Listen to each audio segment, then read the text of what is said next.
donde es fundamentos de flujo. Entonces, un poquito para terminar ya en el libro de Ponce, les había comentado que profe Ponce en su tesis doctoral trabajó mucho con número de Bedernikov y trabajó mucho con lo que es la viscosidad, ¿no? En términos de viscosidad, para encontrar unas relaciones para flujo estable. La vamos a pasar esto relativamente rápido, creo que quede nomás el concepto. Los que quieran luego pueden profundizar en el libro de Ponce estos conceptos. Es bueno conocerlos porque es parte de la teoría, pero no es tan, o sea, pero no vamos a aplicar estos conceptos porque esto ya viene un poco ligado a toda esta parte de Ponce, a lo que es eh, advección, el modelo de advección-difusión para resolver. Entonces ese modelo de advección-difusión ustedes recién lo van a aprender porque es para flujo no permanente. Entonces eso ya lo van a aprender luego en la carrera los que hagan la mención. Entonces solamente lo vamos a mencionar que existen distintas relaciones de viscosidad. La viscosidad interna o viscosidad cinemática, que es el valor que entra al número de Reynolds. La viscosidad externa o difusividad hidráulica, que se produce en flujo permanente. Y la viscosidad externa o difusividad de onda, que es el sub W, que es de flujo no permanente.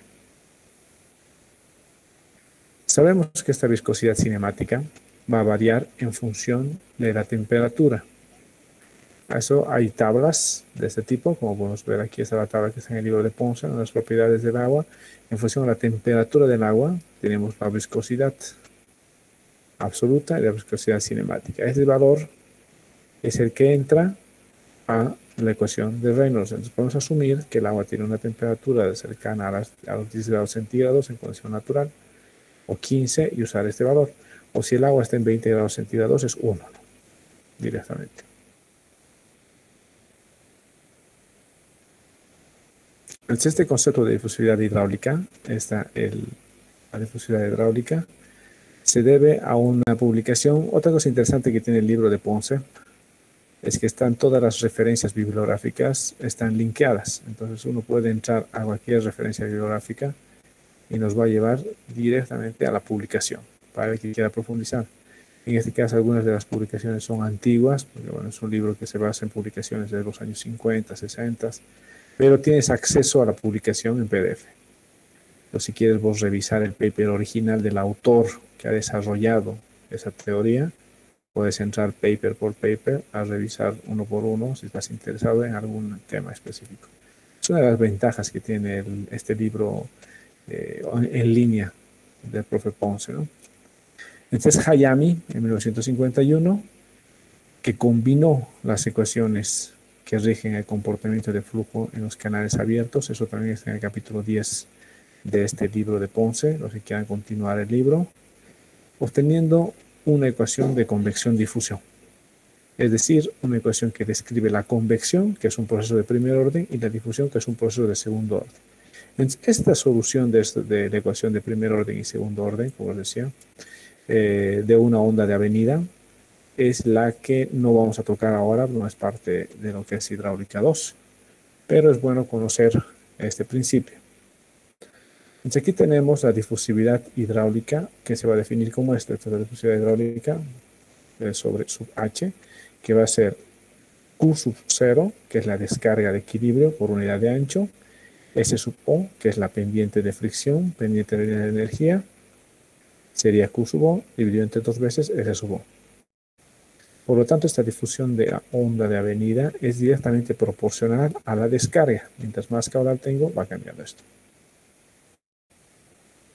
Entonces aquí tenemos este V sub H. Lo que hizo el profe Ponce, lo que hizo fue que la difusividad hidráulica, uso en función de la difusividad se va a definir como esta, como la ecuación 1.19, este P sub V, que es la difusividad de la onda, donde L es la longitud de onda. Aquí está.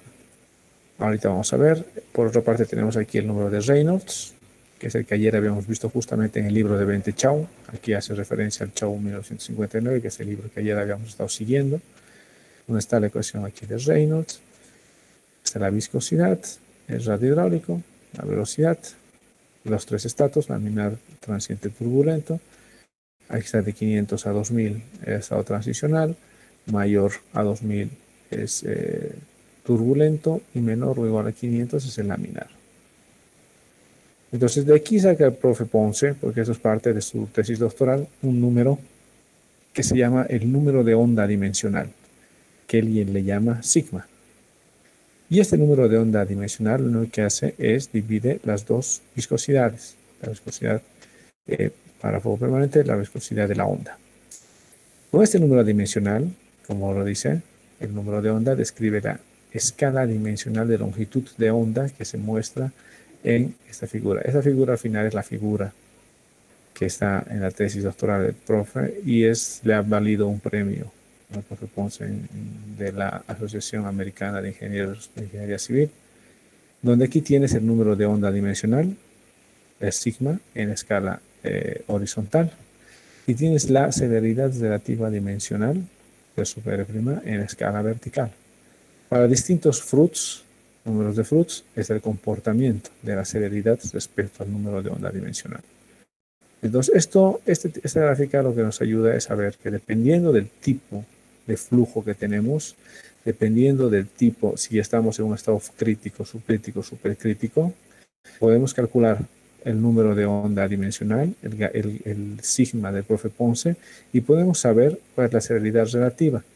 Eso nos va a servir para poder encontrar si el flujo está en un equilibrio, o no está en equilibrio, ¿no? Por eso el principio de Bernikov, para ver si va a haber la formación de los roles. Entonces, este es un poquito el fin al que llega en su publicación, ¿no? Hasta ahí vamos a ver en este capítulo, esta parte ya de la difusividad hidráulica, de la ecuación dinámica de fluidos, la vamos a dejar. Tal vez solamente esto que me parece interesante que pone aquí el profe, porque usualmente en la hidráulica van a escuchar mucho y en la hidrología, aquí en adelante, que usualmente el cálculo del flujo se lo hace a nivel unidimensional y a nivel permanente, o incluso no permanente, mediante la onda cinemática o la onda dinámica. Entonces, la onda cinemática es la que vamos a aprender a calcular en flujo uniforme, que es la que viene de las ecuaciones empíricas de pérdida de energía. Entonces, con esas ecuaciones lo que vas a tener es una onda, la onda cinemática que está únicamente en función a la pendiente del canal y a la fricción, y al componente de fricción y a la componente de gradiente de presión que tiene. Y luego vamos a aprender la onda dinámica, que es la ecuación dinámica de fluidos, donde ya tenemos en cuenta que es la ecuación de Bress que vamos a aprender en el segundo parcial, donde ya vamos a tomar en cuenta el cambio de esta altura en función de la posición, ¿no? Ya toma en cuenta las condiciones de borde también, la onda dinámica, para poder hacer el cálculo. En la onda cinemática únicamente consideramos un flujo paralelo al hecho.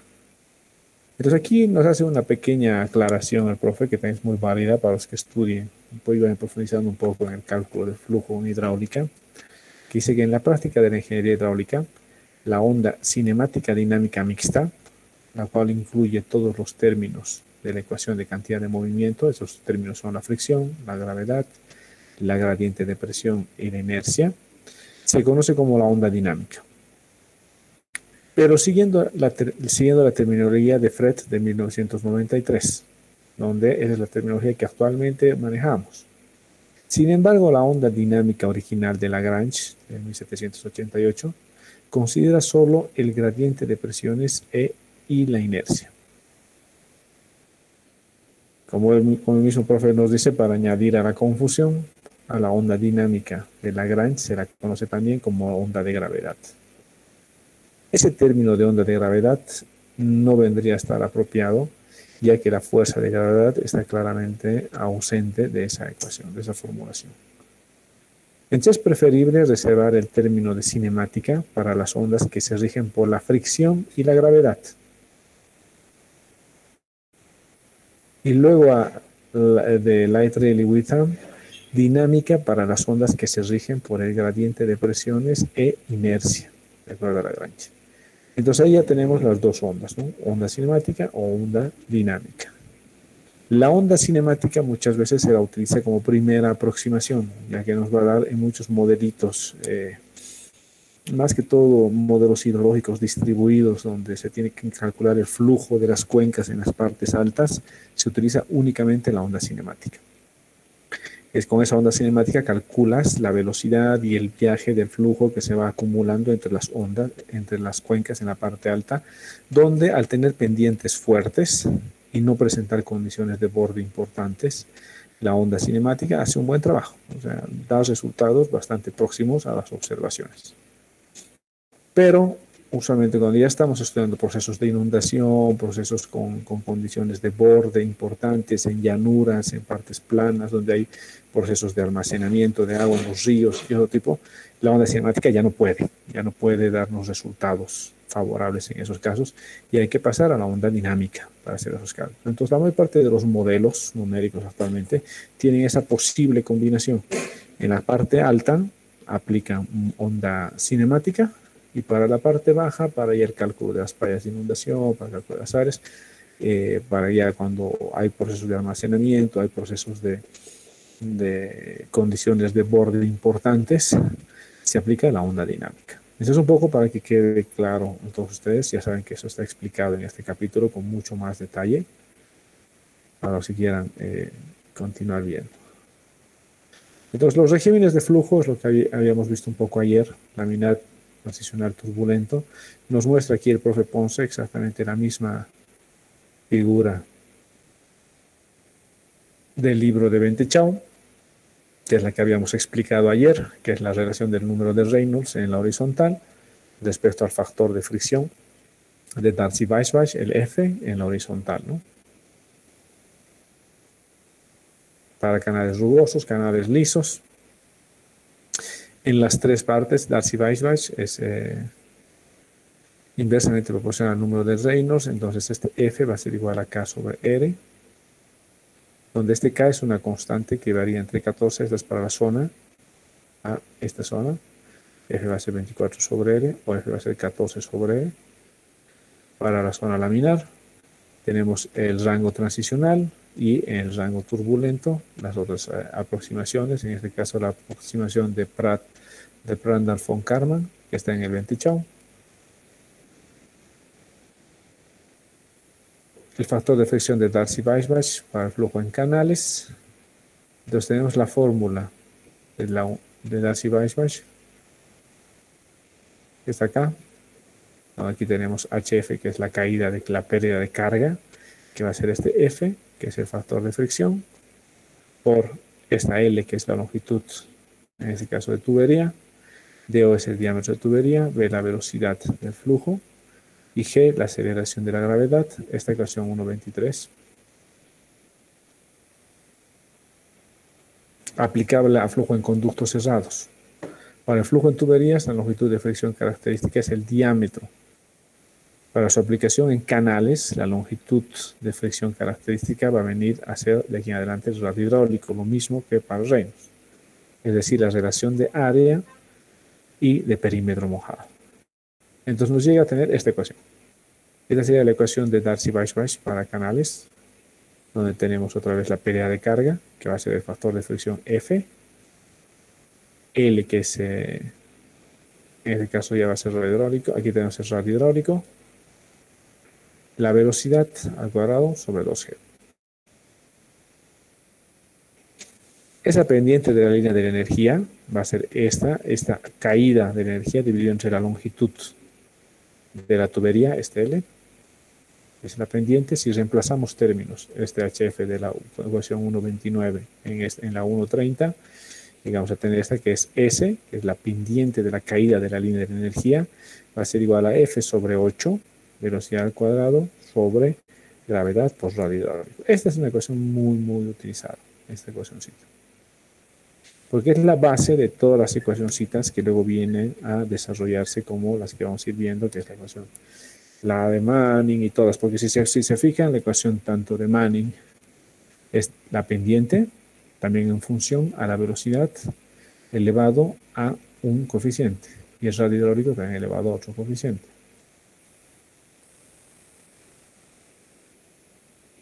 Entonces aquí está el número de Frot, lo mismo que hemos visto allá, los tres estados que hay en el número de Frot. Si este número de Frot, que es velocidad sobre Gd elevado a un medio, lo reemplazamos acá, lo que vamos a tener es que es la expresión de la pendiente, la caída de la energía, en función al número de Frot elevado al cuadrado. Entonces esta ecuación, aquí a la que hemos llegado, va a establecer la proporcionalidad entre la pendiente de la línea de energía y el número de Frot. Entonces esta es la pendiente del número de la línea de la energía y este es el número de Frot. Aquí tenemos esta relación, esta en función al radio hidráulico y a la profundidad hidráulica, que es la geometría, el F de fricción de Darcy-Weiswitz dividido entre 8. En un canal hidráulicamente ancho, el radio hidráulico se llega a parecer mucho a la profundidad hidráulica.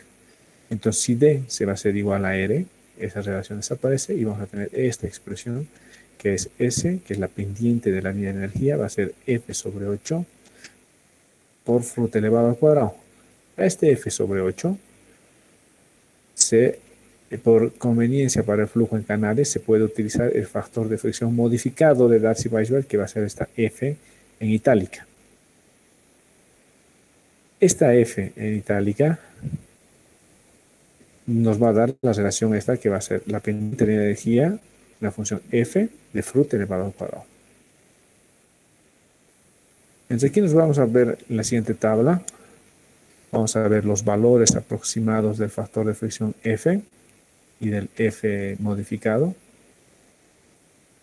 correspondiente a valores relacionados de radio hidráulico en el rango de un régimen turbulento. Entonces, para distintos valores de radio hidráulico, voy a tener los dos valores de F y F. Esa es la relación que hay entre la pendiente de la línea de energía y el factor F de fricción. Pero aquí hay un sector de preguntas, un sector ya de algunos problemitas que ya seguramente han estado avanzando con el auxiliar. Entonces, si tengo distintos tipos de secciones, cómo encontrar el área mojada, el perímetro mojado, el ancho superficial, trigonométricamente. Y luego, lo que sí pueden ustedes usar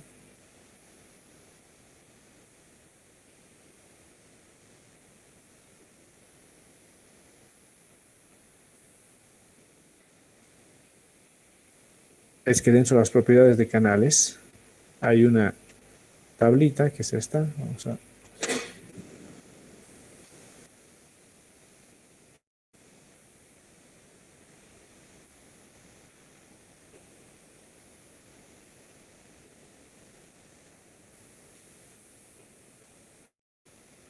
es esta, que es la tabla 2.1. Esta tabla es la que nos ayuda a ahorrar todo el tiempo de calculito trigonométrico dependiendo de la sección. Cualquier sección que yo tenga, tendría que poder encontrar su área mojada, su perímetro mojada, con pura funcioncitas trigonométricas, o sea, sacar aquí los triangulitos, sacar el rectangular, el rectángulo, y sumando estas áreas, y con puras operaciones trigonométricas. Lo mismo cuadra para todos los tipos de secciones. Pero como el examen que damos es un examen de hidráulica y no de trigonometría, entonces yo les permito entrar a su examen con esta tabla 2.1. Esta tabla 2.1 puede entrar a su examen, donde aquí van a evitar errores de asumir mal la ecuación del área mojada de una sección trapezoidal, por ejemplo. Aquí ya la tienen la ecuación, entonces no hay cómo equivocarse. Esta tabla 2.1 es una tabla que ya va a entrar en su examen. No necesitan hacer estos cálculos trigonométricos, ¿no? Si vemos el libro de Ponce, está acá. Tenemos todos los números y aquí está su bibliografía. Aquí algunas preguntitas que ustedes pueden ir viendo, ¿no? Lo que les había dicho es que su práctica, la práctica del parcial, la práctica académica, porque tenemos dos prácticas, una práctica de labo y una práctica académica. La práctica académica no es nada más que ejercicios seleccionados del libro de Bente Chao. Ustedes deben resolverlos y entregármelos el día del examen. Ya les había dicho en la primera clase que esa práctica es obligatoria y es su pasaje, su boleto para dar examen. El que no entrega la práctica no.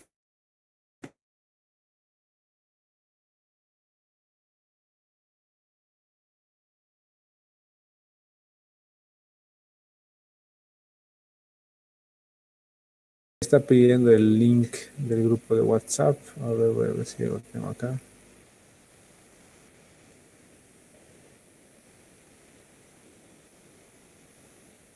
Vamos a pasarles esto.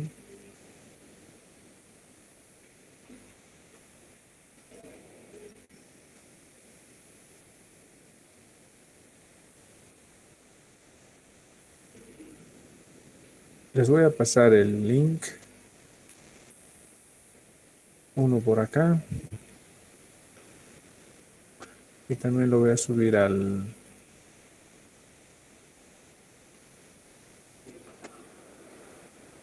Luego lo voy a subir al Classroom.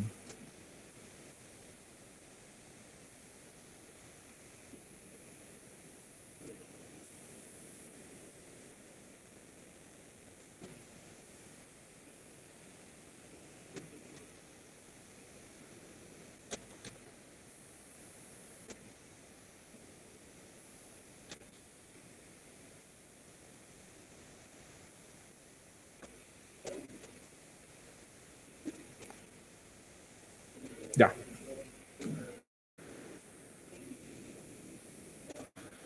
Entonces ahora vamos a ir al capítulo 2, que son propiedades de flujo en canales. El capítulo 2 ahora ya nos va a hablar en sí de las propiedades de flujo en canales, como su título, y la diferencia del capítulo 1 lo que nos ha hablado es los tipos de flujo que había. Entonces, por eso en el capítulo 1 hemos tocado todo lo que era tipos de flujo, que era el flujo uniforme, el flujo gradualmente variado, flujo permanente, no permanente, y hemos visto todos los números adimensionales y su relación en la clasificación del flujo, con el flujo laminar, turbulento, transicional, crítico, supercrítico, subcrítico, flujo en equilibrio, no equilibrio, todos esos tipos de estados de flujo, ¿no? Ahora vamos a ver tipos de canales, o sea, ahora nos vamos a ir un poquito más sobre lo que es el canal. A ver, aquí dice, puedes repetir sobre la práctica. Ya, yo voy a subirles la práctica el día de mañana, seguramente. Entonces va a estar va a estar dentro del Classroom. Ustedes tienen que descargarse, es un PDF, en el cual son algunos ejercicios seleccionados del libro de Bente Chao, que deben resolverlos hasta el día del examen. Entonces es su práctica académica. Su práctica académica tienen que resolver los ejercicios y guardarlo todo lo que han resuelto en un PDF. Ese PDF lo tienen que tener listo de su práctica resuelta para el día del examen. Entonces, el día del examen es su boleto de entrada al examen, es que puedan subir su práctica. Ok, bueno, alguna vez ya en la primera clase, bueno, ya les he hablado de esto, pero bueno, les repetir ahora. Alguna vez ya me preguntaron si valía algo de nota esta primera práctica. Usualmente no, o sea, la práctica la práctica académica no vale nota. La que tiene valor de nota es la práctica de laboratorio, la que se la hace aquí en el laboratorio, que seguramente la vamos a hacer de aquí a 2 o 3 semanas probablemente, que vamos a hacer, es una práctica de medición de caudal. Pero esa, la práctica académica, no vale nota porque su pasaje, su boleto de entrada al examen, el que no la hace no puede dar su examen. Para lo que sí vale la práctica es en caso de que alguien se esté quedando en la materia con un promedio de 48, 47, algo así, y en algún momento me diga, estoy con 48, con 49, y si por favor podríamos considerar que pueda pasar la materia y no quedarse con 49. Entonces, en ese momento lo que hacemos es revisar sus prácticas. Abrimos las prácticas que ustedes han subido, tanto su primera práctica como su segunda práctica. Y ahí sí, dependiendo de la calidad de la práctica, si la práctica está bien hecha, han hecho todos los ejercicios, han completado todo, si la calidad de la práctica es buena, eso les puede ayudar para dar ese último empujoncito y pasar. Pero si las prácticas son un desastre, solamente han subido cualquier cosa, cualquier PDF vacío, con lo que sea, no, más bien eso va a perjudicar. Pues hasta que les baje nota incluso. Entonces, para eso sirven las prácticas. ¿Ahí tiene una consulta? Sí, ingeniero. Disculpe, ¿el examen va a ser presencial o virtual? Yo creo que va a ser presencial. Ingeniero, ¿y ya tienen fechas para ambas prácticas? Todavía no hemos fijado fechas. Yo creo que el martes de la próxima semana yo ya voy a hacer el cronograma de fechas de exámenes.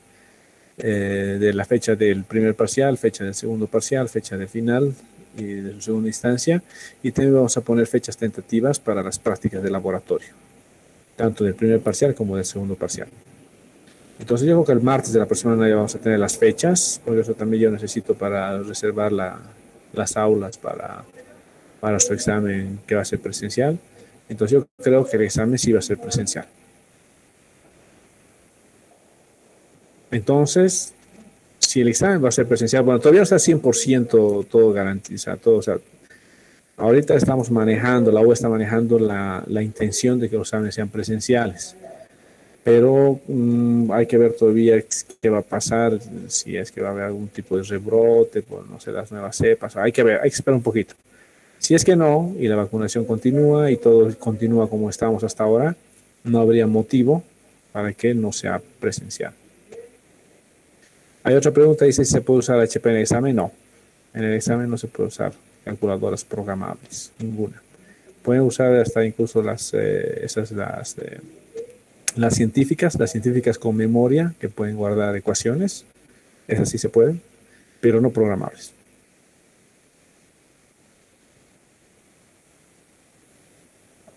¿Alguna otra consulta?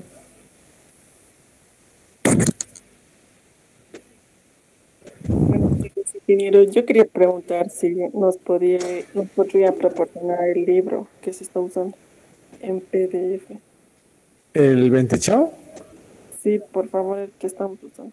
El que estamos usando es electrónico. Tiene un link que es este. Ustedes van a Google y solamente ponen Víctor 11 Fundamentos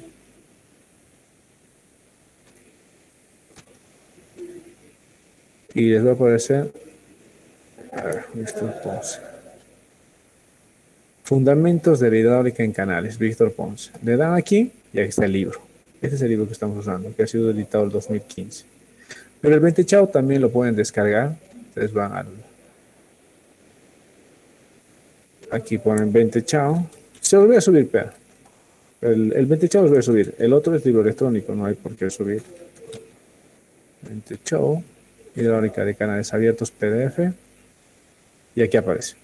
Y aquí ya se lo descargan en PDF. Pero este PDF les puedo pasar, se los puedo cargar al Classroom. Sí, porque ya lo tengo ahí cargado, entonces no va a ser problema ponerlo en el Classroom. Pero el otro, el libro electrónico que estamos viendo, es un link. El libro lo tienen en formato electrónico. ¿Ok? Gracias, ingeniero. Listo. Durante las clases vamos a intercalar de uno a otro libro, ¿no? Sí. Vamos a dejar una cosita. No, los dos libros vamos a ir bien. Algunas cositas todavía saco del 20 Chao, y algunas cosas están ya mejor explicadas en el Ponce.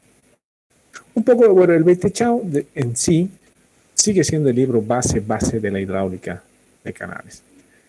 Porque ahí es donde se ha desarrollado toda la parte esta ahí está muy bien desarrollado toda la explicación de flujo uniforme, de estado crítico, de las alturas normales, o sea, toda la parte esta está muy bien desarrollada. El único problema del libro de 20 Chao es que como fue escrito para los años 60, cuando no habían calculadoras ni computadoras, Entonces tiene muchos ábacos, o sea, tiene factorcitos adimensionales y el manejo de ábacos para tener solución inmediata a algún tipo de problemas, especialmente de ecuaciones implícitas. Cosa que ya no se usa. Ya no se usan para nada los ábacos, porque ahora cualquier celular o cualquier calculadora ya puede resolver ecuaciones implícitas. Entonces ya no tiene sentido usar ábacos para ese propósito. El cerebrito de Bentechao en esa parte numérica, en la parte de cálculo, se ha quedado atrás, ¿no? Porque presenta ábacos y esos ábacos te retrasan un poquito la lectura del libro. Y es cosa que no hace el libro de Ponce. El libro de Ponce ya no te da ningún ábaco. Es más, te da links a la calculadora online que tiene Ponce. El profe Ponce tiene una calculadora online donde tú desde tu celular, si estás en un lugar con internet, puedes acceder a la calculadora online y puedes hacer todos los cálculos de alturas críticas, normales, flujos, puedes hacer cálculos de curvas de remanso, puedes hacer cálculos de desabato hidráulico, de alturas secuentes, puedes hacer un montón de cálculos online, porque todo eso está dentro de su plataforma de profe Ponce. Entonces, el libro de Ponce, en mi parecer, es como una versión del Bentechao actualizada para nuestros tiempos. Pero el Bentechao sigue siendo el libro base, ¿no? El libro original de donde ha salido todo esto, todos los fundamentos de la hidráulica. En mi parecer es tan importante el Bentechao, no sé si se comentó alguna vez, que Bentechao tiene dos libros sumamente importantes. Uno de sus libros es este, el que les he dicho, el que está aquí, el que les he mostrado, que es que es el Hidráulica de Canales Abiertos. Y el otro libro importante para la gente que quiera hacer recursos hídricos como especialidad es el libro de Hidrología Básica.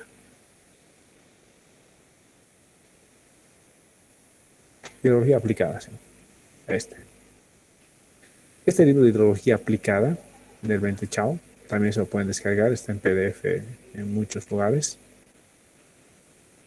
Es otro de los libros básicos, pero fundamentales para la gente que quiere trabajar, que va a querer trabajar en recursos hídricos en hidrología, porque te enseña todo la base de lo que es hidrología, de lo que es el tránsito de ondas, de lo que es hidrograma unitario, de lo que es toda la parte básica y muy bien explicada y desarrollada está en esos dos libros. Entonces yo todavía sugiero que la gente que quiera dedicarse a recursos hídricos, a hidráulica,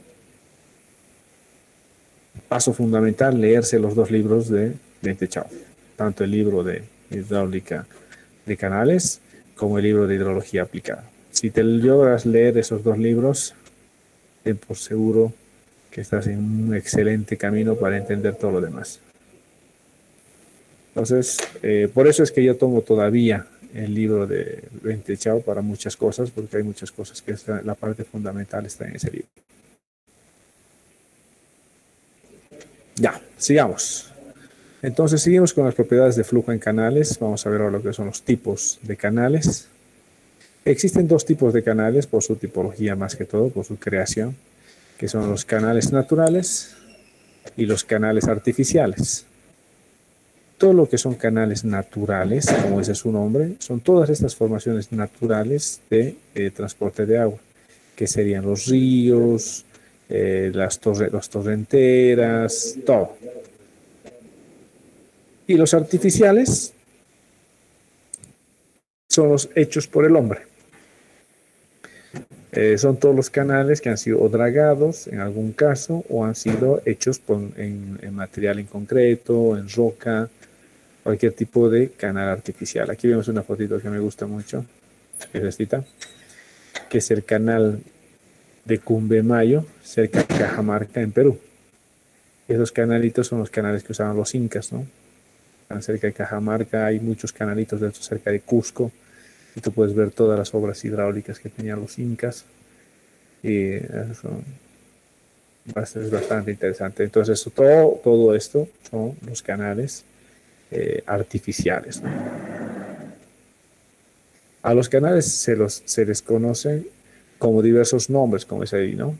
Dependiendo de las características y los usos.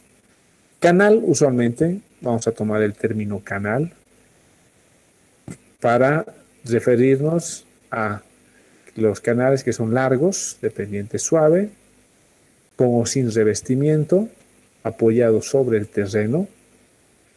El revestimiento puede ser concreto, mampostería, asfalto o madera. Entonces, este tipo puede ser, estos son los canales. De aquí en adelante, esta definición es la que vamos a considerar para hablar de canales. Porque están apoyados al lecho. Luego, otros son los canales elevados, que es un canal por encima del terreno, que es esto. Los acueductos, que se llaman, ¿no? Entonces son los canales que están yendo por encima del terreno a distintos lugares, distintas alturas para pasar quebradas, para ir. Estos mismos pueden ser también de metal, de madera, de acrílico. Luego vamos a conocer como rápida a cualquier canal que tenga una pendiente muy pronunciada. Usualmente en carreteras van a ver mucho estas rápidas que son las bajantes, que se diseña para los drenajes en carreteras, estas son rápidas.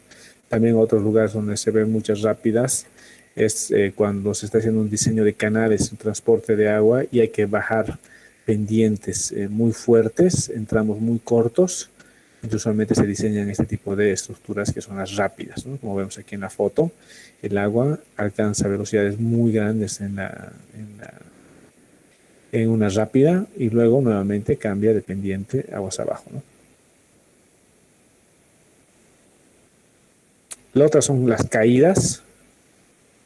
Un canal de caída rápida y una distancia muy corta.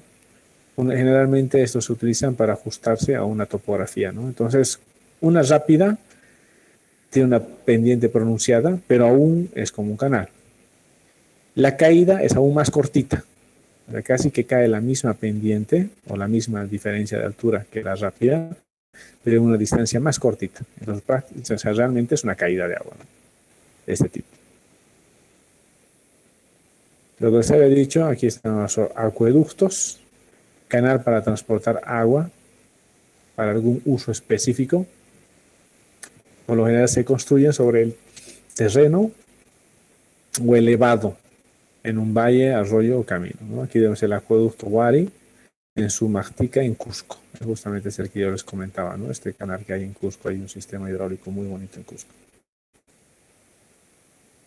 Luego, otro tipo de canales también, porque son a superficie libre. O sea, lo principal para poder llamar el nombre canal tiene que ser a superficie libre, no puede ser a presión. Si es a presión, se convierte en tubería. Entonces, todo lo que son canales no tendrían por qué trabajar a presión. Si trabajan a presión es porque han sido mal diseñados los canales y están trabajando bajo presión, que no es para lo que han sido diseñados. Por ejemplo, las alcantarillas. Aquí vemos un camino, es una carretera. Aquí está la carretera. Y aquí está el talud de la carretera y aquí está su alcantarilla, porque seguramente por aquí había algún tipo de curso de agua. Entonces aquí vemos que esta es una batería de 5 alcantarillas circulares. Esta es la alcantarilla del cañón Yogurt en California, y la fotito que nos pone el profe Ponce. Las alcantarillas son los conductos cubiertos de una longitud relativamente corta, porque únicamente tienen que pasar los terraplenes de los caminos, o a veces también se hacen alcantarillas para pasar otro tipo no sé, algún tipo de formación rocosa o algún tipo de formación. Entonces, más que todo, pero son relativamente cortas, que permite el paso de un arroyo por debajo de una carretera o terraplén. Por lo general fluye parcialmente lleno. Esto es lo más importante. Al fluir parcialmente lleno, entonces es una alcantarilla. Si estuviera fluyendo a flujo lleno o a presión, ya se convierte en una tubería, ¿no?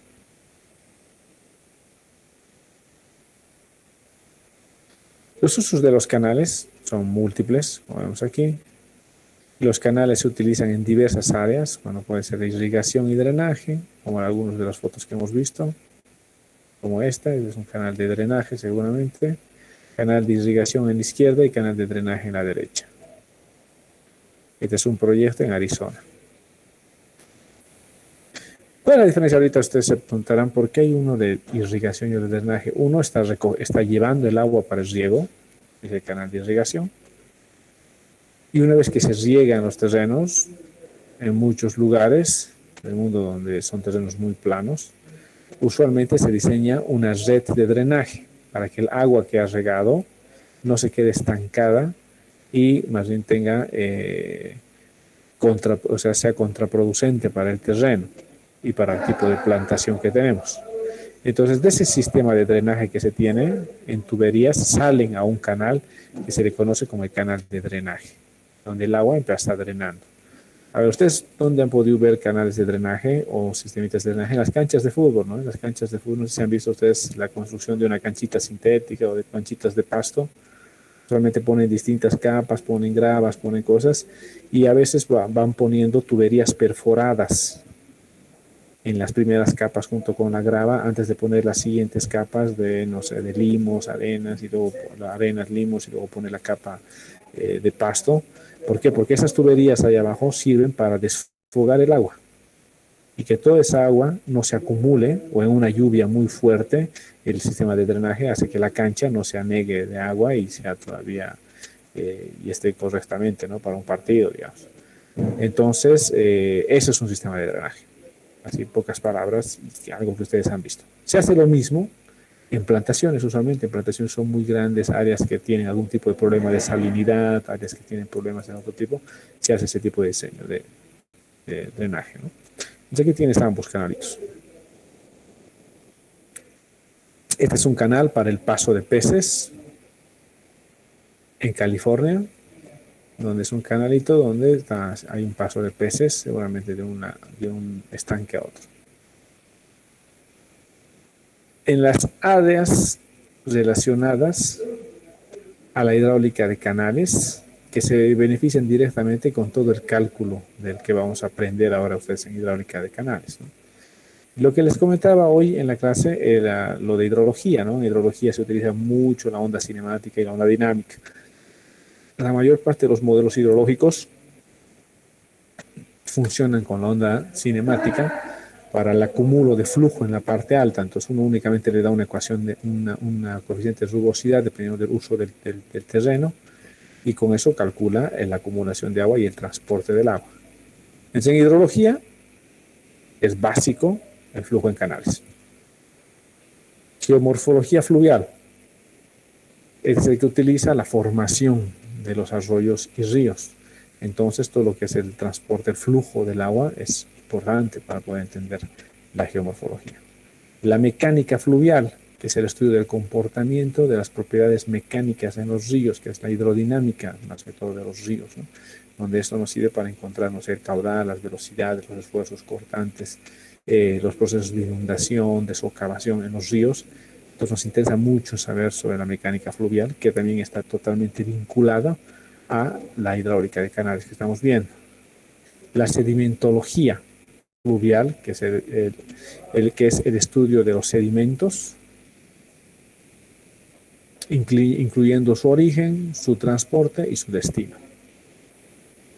La hidroclimatología, que es el estudio del clima y del ciclo hidrológico, que está vinculado a lo que es hidrología, pero un poquito más con el componente clima. Lo mismo, usa todos los conceptos que vamos a aprender ahora en hidráulica de flujo a superficie libre. Ecohidrología, que es el estudio de interacción entre el agua y la vegetación. La potamología, que es el estudio científico de los ríos.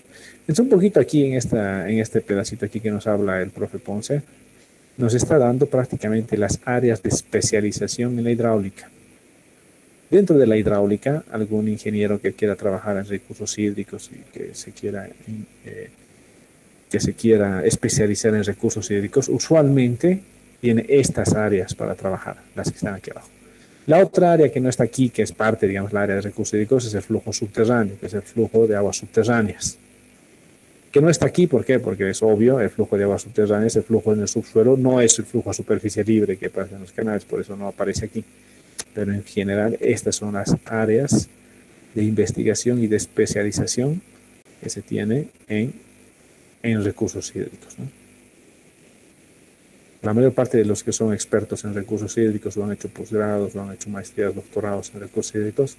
De todas estas áreas, a lo sumo manejan profundamente 2, hasta 3 tal vez. pero llegar a manejar todas las áreas es muy complicado, pierdes especialización, ¿no? Siguiente punto sería geometría de canales, que es lo que vamos a ver un poquito, lo que ya habíamos adelantado en el libro de Bentechao.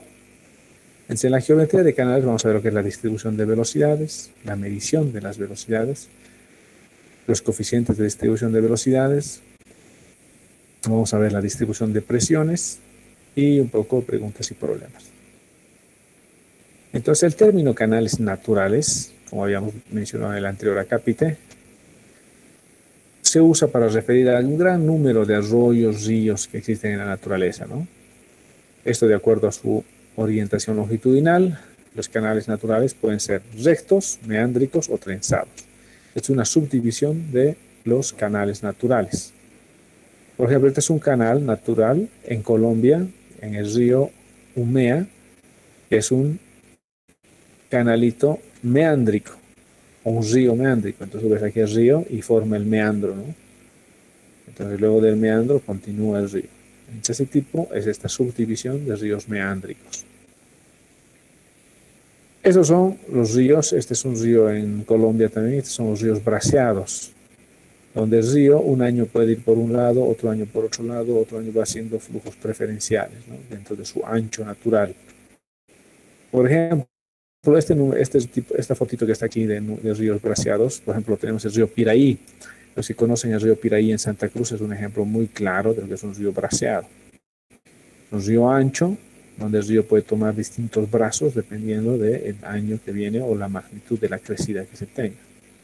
Estos ríos meándricos se dan mucho en el oriente boliviano, más que todo en la parte baja, en la llanura de inundación, en todo lo que es Trinidad, lo que es, no sé, a partir de Ribera Alta para abajo, toda la parte del río Mamoré más que todo, el río Beni, el río Itenes, el río Madera.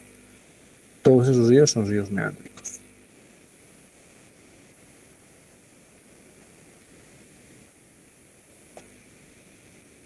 Los ríos que han desbordado sus bancos usualmente llegan a tener inundaciones y a partir de eso tenemos estos ríos que han desbordado las playas de inundación, ¿no? El flujo en canales naturales se clasifica en otra siguiente sección que sería dentro del banco, cuando el flujo se mantiene en el canal principal, flujo fuera del banco, cuando el flujo se derrama en las planicies de inundación. Entonces, para todos los ríos existen dos estados. Un estado, que es este, que es el flujo que se mantiene dentro del canal, y el otro estado, que es el flujo que se daría, vamos a ver aquí un poquito, a eso nos referimos en esto.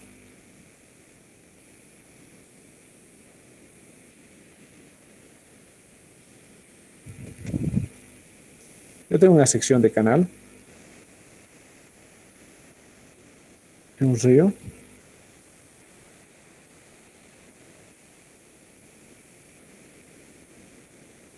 Esta. Cuando el agua está baja en el río, usualmente el agua va a fluir únicamente por el canal principal.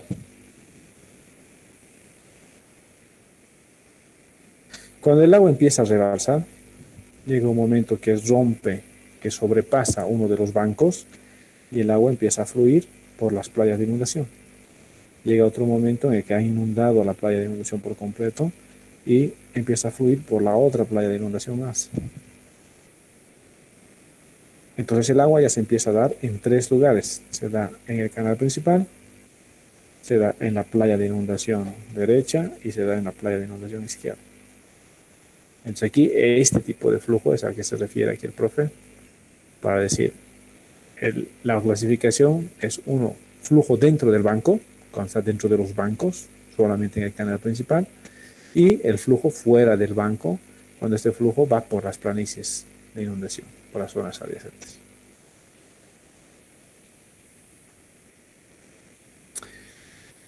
Esta figura, la 215, dice la variación típica del nivel de la superficie de agua y el tiempo de traslación de una onda de avenida en función al grado de inundación.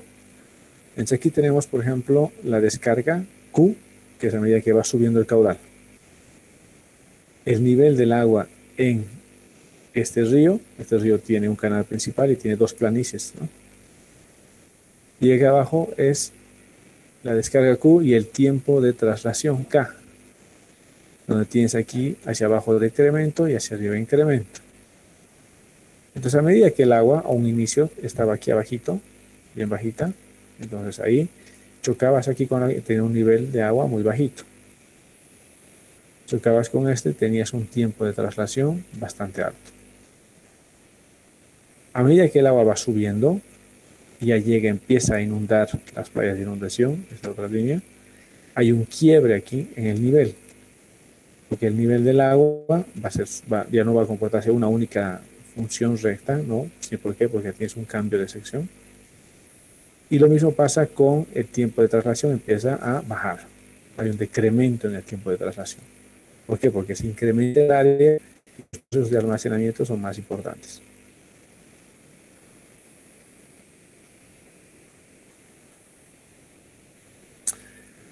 Los canales artificiales se van a clasificar, por lo general, en dos, que son los canales prismáticos y los no prismáticos. Los canales prismáticos tienen una sección transversal constante, ya sea trapezoidal, rectangular, triangular o una figura geométrica. Los canales trapezoidales son de tipo más común, por ejemplo aquí, donde es una sección trapezoidal, ¿no? Donde las paredes tienen un cierto ángulo, el talud de las paredes. Los canales rectangulares se utilizan a menudo en flujos sanitarios y aplicaciones de laboratorio. Los canales triangulares normalmente se utilizan en drenaje urbano y drenaje de carreteras.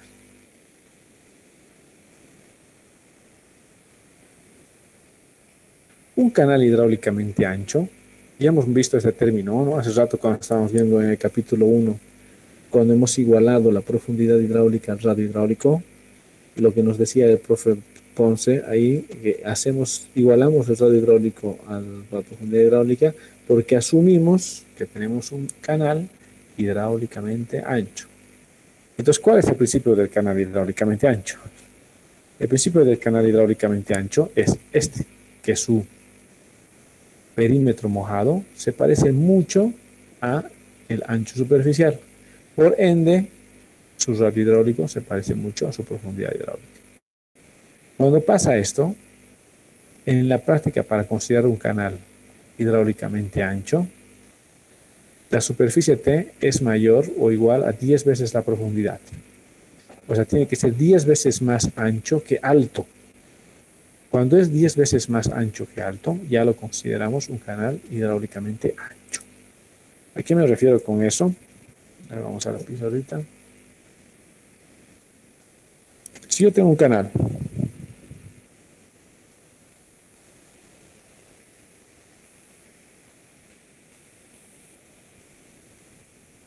que es de este tipo, donde a un cierto nivel de agua estamos hablando que el T, que es el ancho superficial,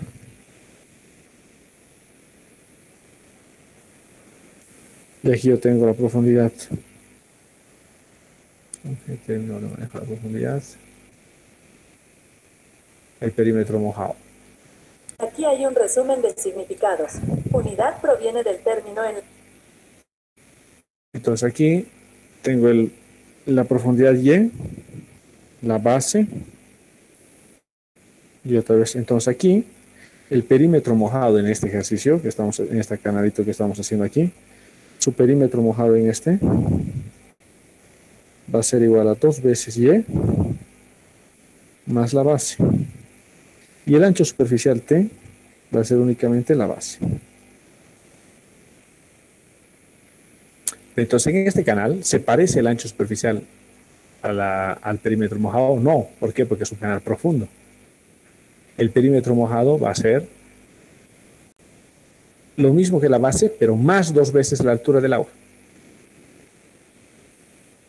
Entonces, como son muy similares estos dos, a este no le podemos decir un canal ancho. sino para que sea un canal ancho, o sea, considerado un canal ancho,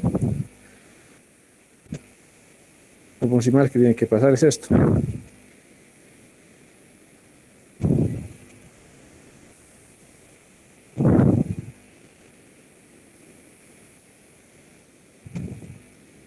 De tal manera que si yo tengo un nivel del agua acá,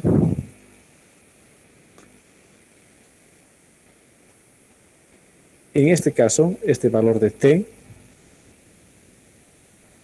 se va a parecer mucho a su perímetro mojado.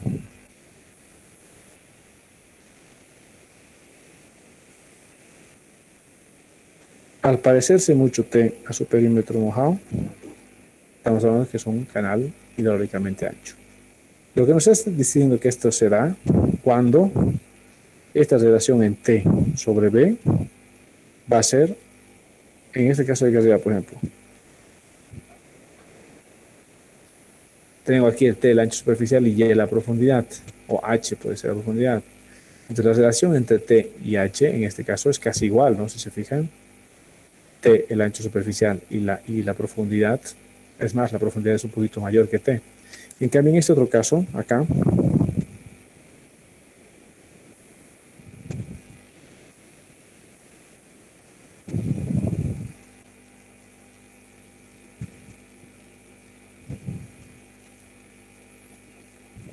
este sería mi Y. Entonces, en este caso, si cumplimos con esta premisa,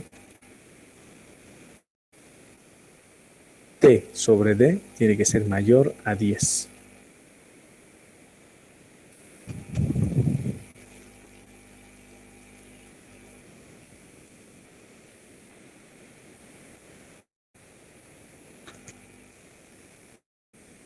Sobre D.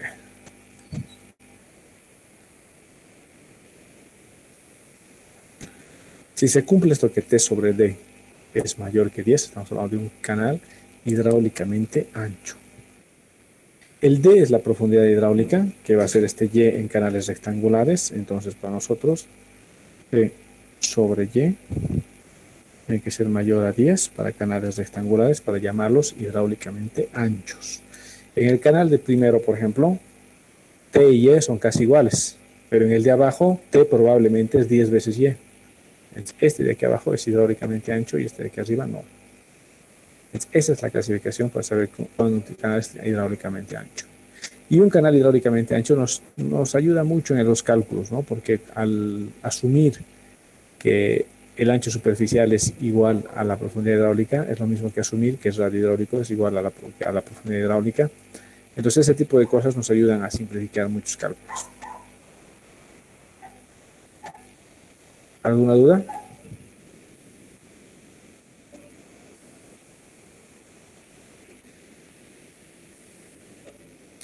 Entonces aquí nos muestran que por definición el caudal va a ser igual a la velocidad por área.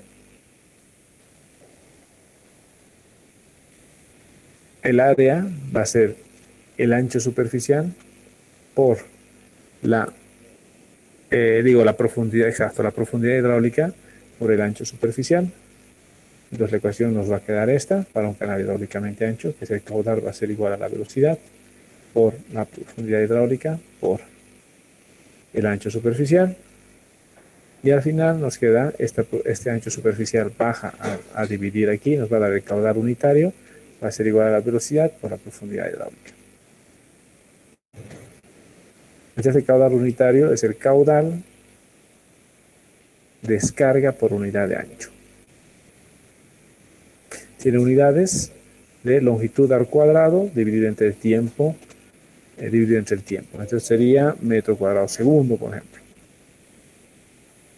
Este es el río Apa, en la frontera entre Brasil y Paraguay, que es hidráulicamente ancho. Si ven, es mucho más ancho que profundo.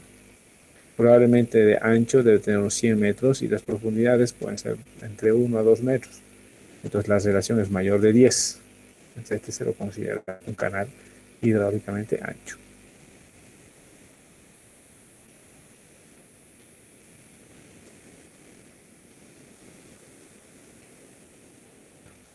Vamos a ver un poquito ahora lo que es la hidráulica de la sección transversal. Existe una relación que es la relación descarga-área o la curva de gasto de un canal. Entonces, hemos visto hace rato, cuando estábamos viendo un poquito el flujo de Bernikov, este beta, veíamos que es este factorcito que relaciona el caudal, va a ser igual a un coeficiente alfa, por el área mojada elevado a otro coeficientito beta.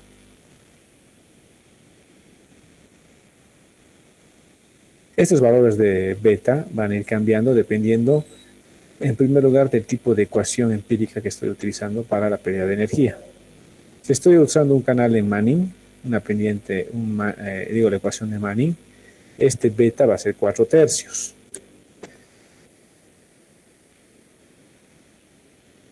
¿Por qué llegaría a ser 4/3? Si volvemos a la ecuacióncita de Manning, vamos a la pizarra.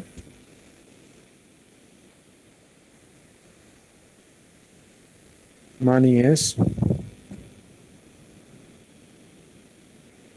velocidad es igual a 1 sobre Manning, radio hidráulico elevado a la 2/3, pendiente elevado a la 1/2.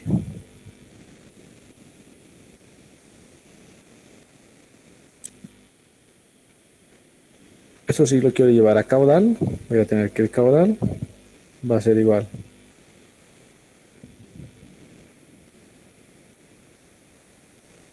a 1 sobre Manning, área mojada elevado a la 5/3 dividido entre perímetro elevado a la 2/3 por la pendiente elevado a 1/2.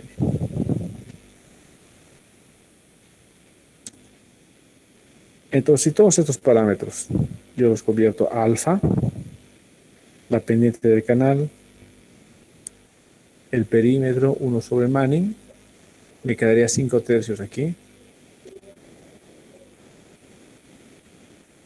Entonces tengo aquí este caudal, va a ser igual a un coeficiente alfa por este coeficiente beta. Entonces, dependiendo de la ecuación, aquí está 5/3 para un canal hidráulicamente ancho, para el coeficiente de Manning, que es lo que acabamos de encontrar nosotros, 5/3. 5/3. Si estamos aplicando Chesin, va a ser 3/2. Si estamos aplicando para un canal triangular, va a ser 4/3. Para un canal triangular en Chesin, va a ser 5/4. Y beta va a ser igual a 1 para un canal inherentemente estable. Aquí vemos otro tipo de canal, que es el canal de un canal en San Luis.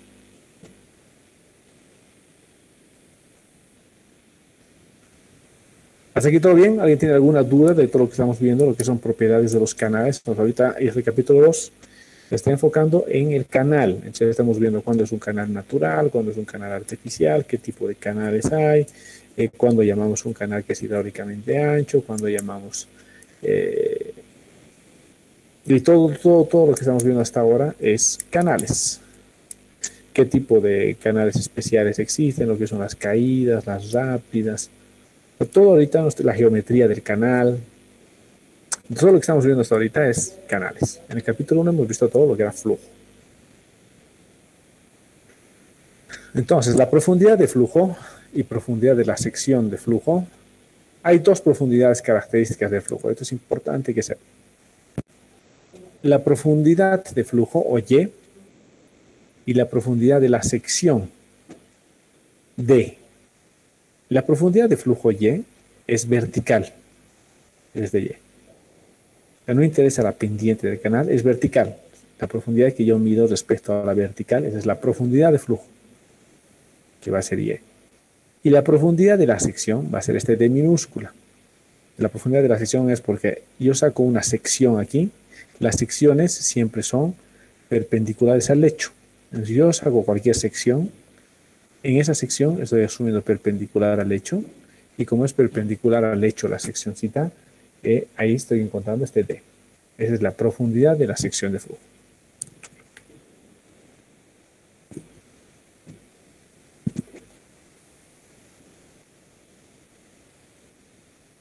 Entonces, la única forma de convertir la profundidad de flujo en la profundidad de la sección es únicamente conociendo este angulito, tita, que es el ángulo del canal, el ángulo de inclinación del canal. Entonces, lo que yo hago a veces es voy proyectando. Proyecto a la vertical, proyecto a la sección transversal. A la vertical, a la sección transversal. Usando siempre este angulito tita.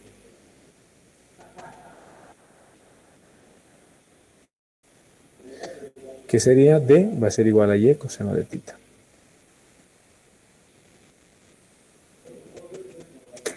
Lo siguiente que vamos a ver es lo que es la geometría de la sección transversal, que es lo mismo que el cuadrito que les he mostrado en el ventechao, donde aquí está que el área mojada es base por altura en un canal rectangular, el perímetro es base más 2 veces la altura, el ancho superficial es B, radio hidráulico, que es área sobre perímetro, y la profundidad hidráulica, que es área sobre ancho superficial. Y aquí está la geometría para secciones rectangulares, trapezoidales, triangulares y circulares. Las propiedades hidráulicas de una sección parabólica pueden encontrarse en esta. Bueno, es un poquito más. Entonces, lo que podemos ver aquí es que el profe Ponce, si venimos a su página web,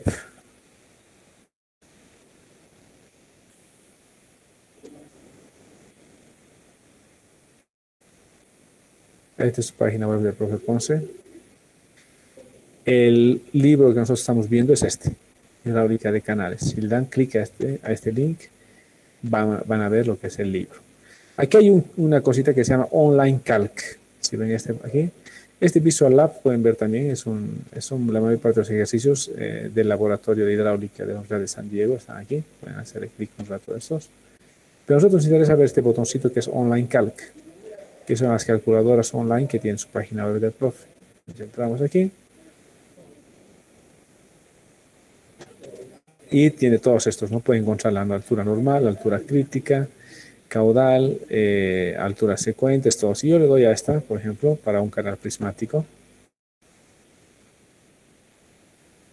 lo primero que me va a encontrar es el área mojada para un canal trapezoidal, el perímetro mojado, el ancho superficial, el radio hidráulico y la profundidad hidráulica. Entonces yo le digo qué tipo de canal es para canales prismáticos, o sea que si es lo que son canales trapezoidales o rectangulares. Y quiero que mi ejercicio esté en el sistema internacional. ¿Cuál es el caudal que estoy llevando? 5 metros cúbicos segundo, digamos. La base, que sea 3 metros. La pendiente de las paredes, que sea 1, porque son paredes de 45 grados. La pendiente del canal, que sea 0,01. Y el coeficiente de Manning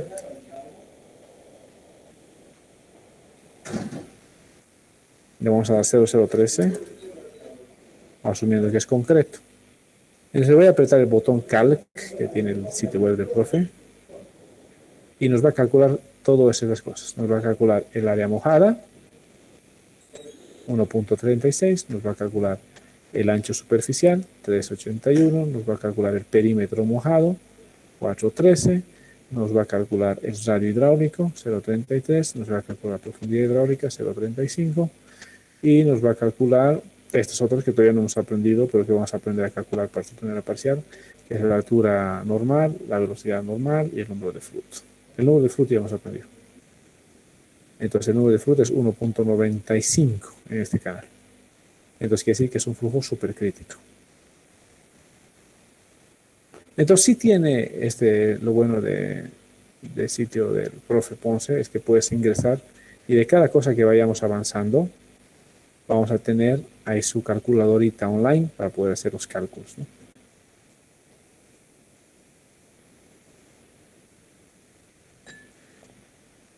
¿Alguien tiene alguna consulta hasta aquí?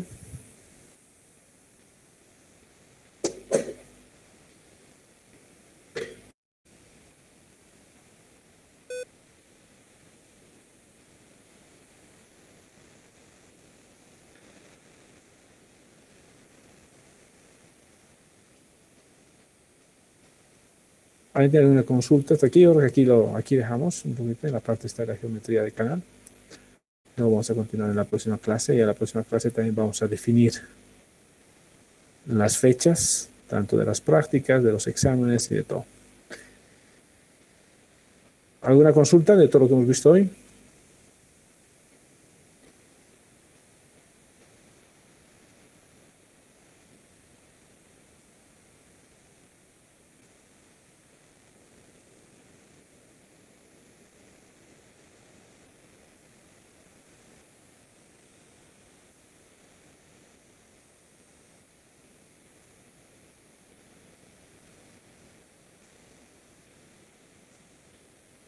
¿No hay consultas? ¿Está todo claro? Sí, Inge, todo claro. Ya, bueno, entonces directamente conmigo nos veríamos la próxima semana, martes. Ya tienen aquí el libro electrónico, les he pasado el link, les he mostrado dónde está. El libro de 20 Chao también es muy facilísimo de descargarse en PDF del red. Se los voy a poner por si acaso el libro de 20 Chao en el Classroom, junto con la práctica. Eso se los voy a colgar hasta antes del viernes. Eso ya van a tener su primera práctica colgada y el libro de 20 Chao. Ya, entonces nos veríamos la próxima semana. Hasta luego, Inge, gracias. Chao, chao, adiós, adiós a todos.